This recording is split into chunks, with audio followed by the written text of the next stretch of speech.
Hey, Blair, you teach songwriting. So here's what I want to know. Can you teach me how to write a hit song? I'd like to talk about that.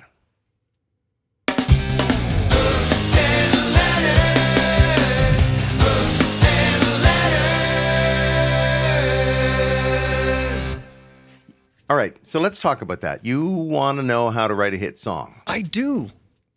I'd Well, love to write who a hit song. doesn't? Yeah, who wouldn't? Okay, so you and I have been running a songwriting workshop for almost 20 years. Do we ever promise that? No. I'm going to tell you why we don't promise that. Because over 20 years, certainly, what defines a hit song has changed. It's not only changed in terms of the music industry itself, because the formats have changed. We've gone from CD to a resurgence in vinyl to streaming and so forth. The format of music presentation has changed, and the numbers have changed for what constitutes a hit. It's no longer physical sales, et cetera. But also the fashion, the musical fashion of what is a hit song. If I taught you a way to write a hit song from 20 years ago, you'd think it was ridiculous. If I showed you how to be the best darn beat group from Liverpool, in 2023, that'd be ridiculous. You'd certainly have some fans, but it would be weird, So my feeling about it is we teach you strategies and approaches and give you tools to write your best songs ever at Song Studio. That's the whole notion. Now, if in writing your best songs, one of them becomes a hit, that's fantastic. But the most important thing is the song is saying what you want it to say. Does that make sense?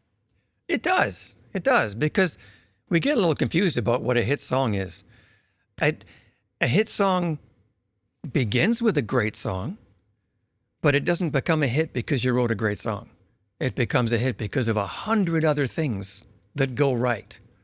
Yes. And we don't have any control as a songwriter over those 100 other things. It's funny you said you could talk about writing a hit song from 20 years ago. That's because we can look 20 years back and see what was a hit in that year. Yeah, but we can't in order actually to predict. Yeah, we can't go 20 minutes ahead. Anything ahead is crystal ball usage, and I don't know about you, but I'm not good at that. And people who say they are, well, I have a name for them. Want to know what it is? I do. A dream merchant. I believe that the people who offer you a songwriting workshop experience and say we're going to help you write a hit song, I believe that they're dream merchants. They're trying to sell you a dream.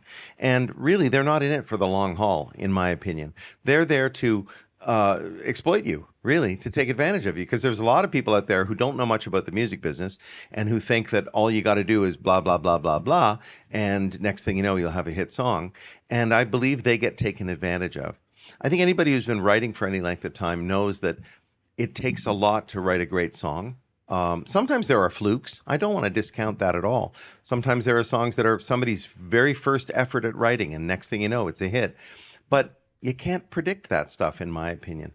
What we do at Song Studio is try and connect you with other songwriters, connect you with mentors who will help you make your song communicate better and more effectively, make it get the feeling across that you're trying to get people to feel. And then we connect you with a few industry people too. You never know what might happen. We've had some success stories coming out of Song Studio over the years, some really impressive ones, great songwriters. We have. And here's the thing about once that song is written and you know that it's a great song, no guarantee it'll become a hit. Maybe what it needs is the sound of a duck quacking or a duck farting. I don't know. Maybe that's the missing ingredient that'll make it a hit song. You talk about flukes. It's funny that when we talk about hit songs and we talk about hit songwriting, there are songs that blew up the charts that had all sorts of things going on in them that we would say, that's not working to its full effect. I would do things differently. I would recommend you do things differently. And that's a demonstration that you can take something that may not yet be a great song, but add the sound of a duck farting, and it suddenly gets a hit.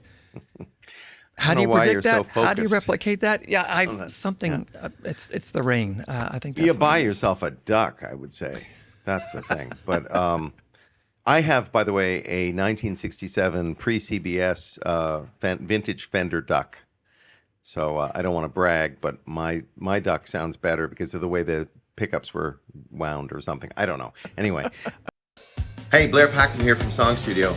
Don't forget to like this video, share it with songwriter friends or people you think might be interested, or subscribe. Check out songstudio.ca for more information. Yeah, it is funny changing fashions, the public's thirst for something that sounds new and different. Those things are elements that are really hard to predict because they're reactive. And so we try and just teach you the fundamentals, structure, rhyme schemes, getting to the heart of the matter, economy of story. That's a good one. I find a lot of songwriters take a long time to get to the point. And you really can't. It's a short medium by definition. So, we try and talk about those things and just say, it might be better if you made this in the first person, for instance. Things like that, suggestions like that. Your second verse would actually make a great opening verse. That gets said a lot at Song Studio, not just by me. I've said it at least twice.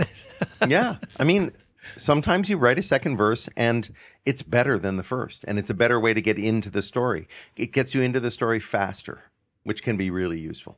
So there's a bunch of things. None of them have anything to do with, climbing the charts, whatever that means in 2023.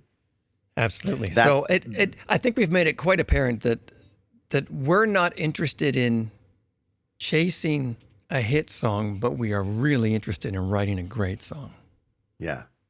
And we don't discount the fact that those great songs could become hits. It's not for us to say. Let's put it that way. It's not for us to say, but there's no better way to start, your pursuit of a song that reaches a wide audience. Let's call it that. Than to write a great song. That's right. Yeah, I agree. Well, we agree with each other. What a surprise. What a surprise. Yeah. If you disagree with us, put a comment on our video. Just keep it civil. That's a good idea. I want to read those comments. Unless they're mean. No, I can take it. It's probably I can take it. Yeah. Hey, you know what? If they've gone this far in the video, then I think that they deserve to write something mean if they really, really want to. If that's your motivation, go to town. Enjoy yourself. Accept it. Yeah. Anyway, songstudio.ca. That's where all the info is about the workshop that we've been running for almost 20 years. Check it out.